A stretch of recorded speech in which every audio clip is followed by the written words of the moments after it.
Hello friends, welcome to my channel. दोस्तों, आज का वीडियो उन खास दोस्तों के लिए जो अभी अभी कॉलेज से पास आउट हुए हैं और अपना पहला इंटरव्यू देने जा रहे हैं। तो दोस्तों, इस वीडियो में आपको बेसिक क्वेश्चन मैं बताऊंगा जो आपको इंटरव्यू में पूछा जा सकता है। ठीक है, तो उसको इंटरव्यू में जाने से पहले कम से कम इस वीडियो को आप देख लो, इसको थोड़ा सा आप तैयार कर लो ताकि आपका पहला इंटरव्यू हो जो काफी अच्छे से हो जाए। दोस्तों, वीडियो को स्टार्ट करते हैं। वीडियो के स्टार्ट में हमारा पहला क्वेश्चन है, height of parapet wall. Parapet wall होता है जैसे हम छत पे जब बाउंड्री करते हैं ये, तो इसकी जो हाइट रखते हैं वो हमारी 1 मीटर रखनी चाहिए। 1 मीटर से कम हाइट नहीं होना चाहिए। ठीक है।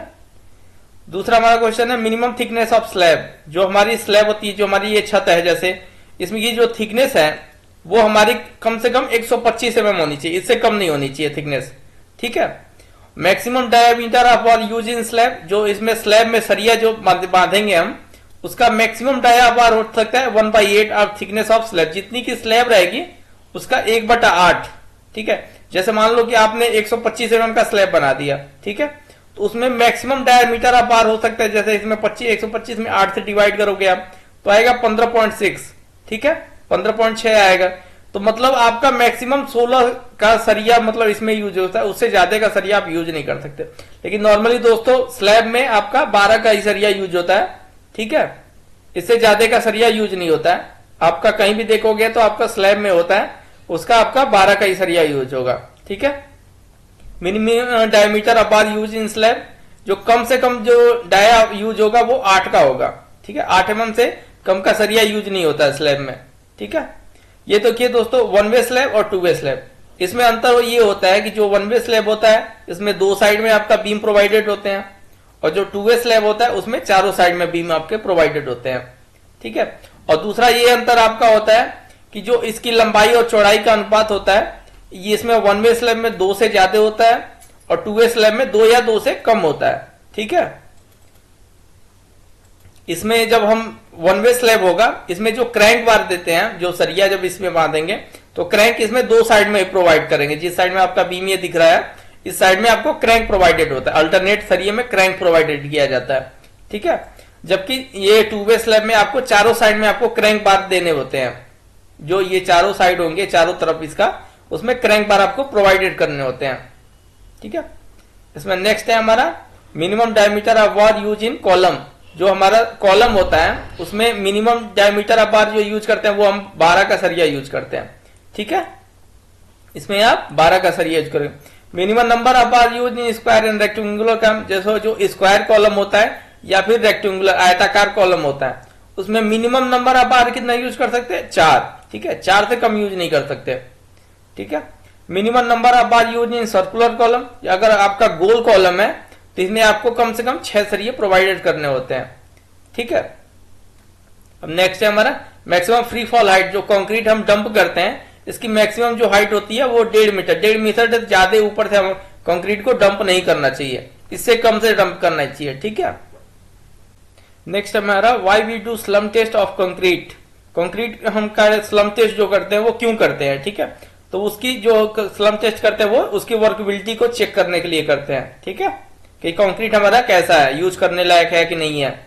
ठीक है। अगर मान लो इसमें स्लैरी अलग निकलने लगे, कंक्रीट अलग जाने लगे, तो वो कंक्रीट हमारा अच्छा नहीं होता है। इसलिए हम उसका स्लम टेस्ट करते हैं, उसकी वर्कबिलिटी को चेक करने के लिए। ठीक है।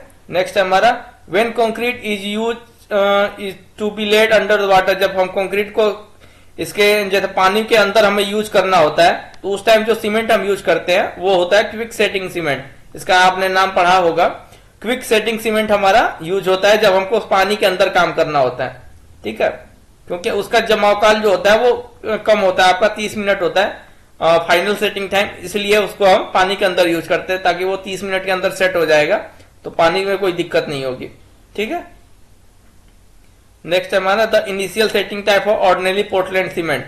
जो पोर्टलैंड सीमेंट होता है, नॉर्मल जो सीमेंट यूज किया जाता है, उसका जो इनिशियल सेटिंग टाइम होता है वो 30 मिनट होता है। 30 मिनट से उसका जमाव काल स्टार्ट हो जाता है। ठीक है। The final setting time of ordinary Portland cement, जो पोर्टलैंड सीमेंट है उसका फाइनल सेटिंग टाइम आपका होता है 10 घंटा। ठीक है, 10 घंटा से ज्यादा नहीं होना चाहिए। अगर 10 घंटा से ज्यादा होता है तो मतलब वो सीमेंट आपका खराब है। ठीक है। 1 बैग ऑफ सीमेंट, जो 1 बैग ऑफ सीमेंट होता है वो आपका 1.25 क्यूबिक फीट उसमें आता है। जैसे एक बोरी जो होती है सीमेंट की, उसमें 1.25 क्यूबिक फीट आता है सीमेंट, या फिर आपका 0.0347 MQ मीटर क्यू सीमेंट आपका आता है एक बोरी में। ठीक है। Number of cement bag in 1 MQ, अगर 1 MQ आपका सीमेंट रखा है मतलब कि आपका 28.8 बैग उसमें है। ठीक है। 1 MQ में आपका 28.8 बैग सीमेंट आता है। ठीक है।